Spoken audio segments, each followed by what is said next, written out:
Well, my small part in the war was as an F-86 Sabre pilot in 1952, and our job was to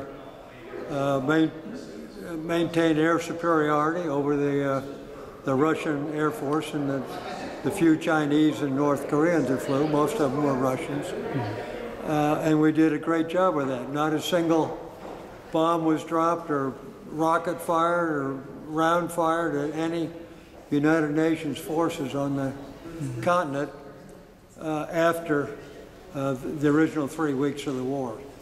That was our job, to fight F-86s, keep the MiG-15s and the Chinese and Russian bombers off the troops. Oh, I'm glad you asked that question. When I left there in October of 1952, the place was desolation and death and destruction. And when I remember taking off from Kimpo and flying over Seoul and looking out and saying, this country may never recover. Well, of course it did.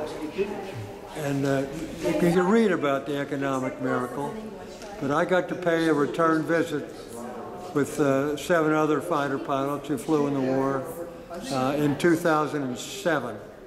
And it absolutely flabbergasted me, the change that I saw in Korea. I used to go out, well, twice. I went out at night and just walked the streets of Seoul to watch the Korean people. And when in 1952, their heads were down, it was just terrible. But just a few years ago, the Koreans were walking along the streets and in the parks, and they were walking with purpose and their heads up. I was just flabbergasted. Oh.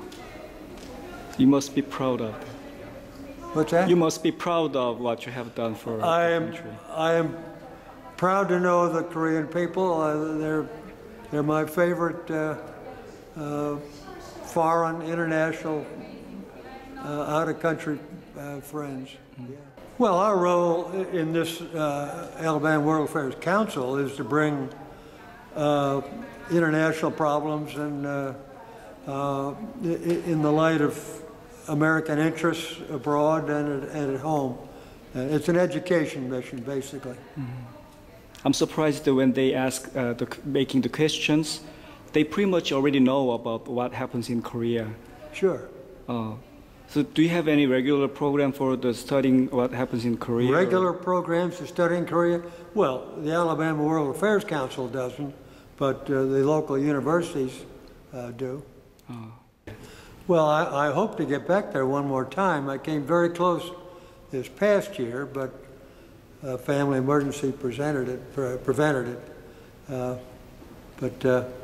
Yeah, it's astonishing. The country the size of Indiana became the 11th greatest GDP, gross national product, in the world. It was just amazing. They have my deepest respect. Yeah. Thank you, sir.